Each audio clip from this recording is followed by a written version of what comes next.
Today's story, Snowman Magic, by Katherine Tegen, illustrated by Dorman.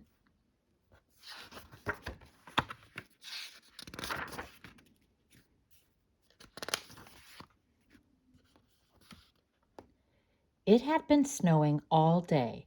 Snowing, snowing, snowing. George was bored. There was no school, so he needed something to do. He kept looking out the window. Would it ever stop?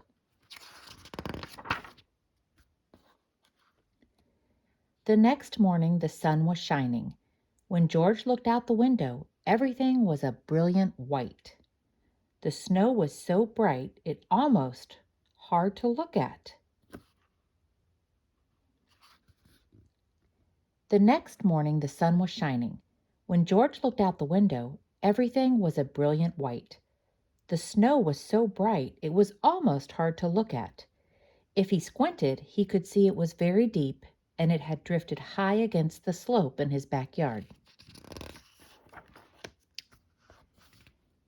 George put on his warm socks and his snow pants and his flannel shirt. Then he put on his snow jacket, his boots, his mittens, and his hat. He was ready.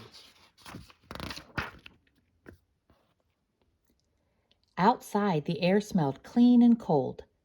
George plunged into the snow. It was fluffy, but crunchy too. He made a snowball and threw it against a tree. It was very, very quiet.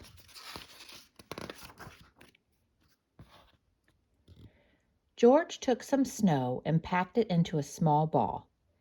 Then he started rolling the ball in the snow. The ball got bigger and bigger. When the ball got too heavy to roll, he stopped rolling it near the bottom of the slope. Then he started rolling a medium-sized ball. He put it on top of the big ball. Finally, he made a small ball for the top.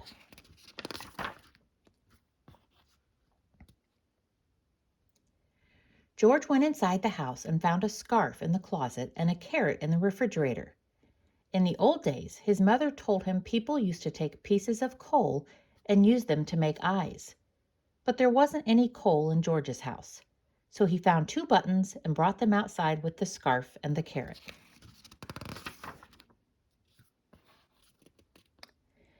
He carefully pushed the buttons into the small ball near the top.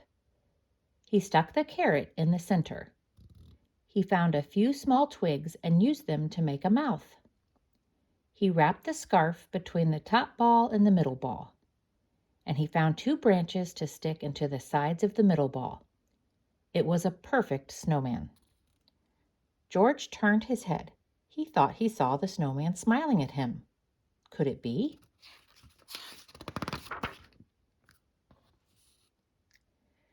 "Time for a snack," said George. He went inside the house and got 2 mugs of hot chocolate and some cookies. He put them on the snow table. "Would you like something to eat?" George asked. "I can't drink hot chocolate," the snowman said, "but a cookie would be nice." It was magic.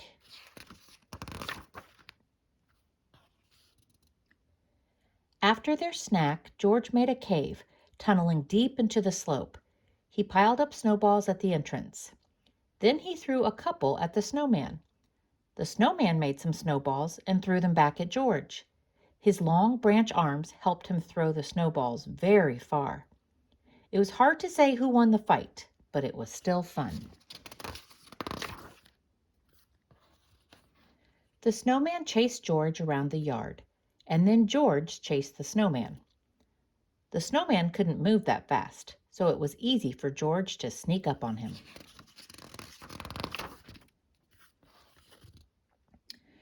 It was starting to get dark. George didn't want to go inside, but his mother was calling him. "Goodbye, snowman," he said. "I will see you tomorrow." George thought he heard the snowman say, "Good night." The next day it was warmer. The sun was even brighter, and the snowman was shrinking. George played with him all day, but he could tell that the snowman didn't have quite the same energy.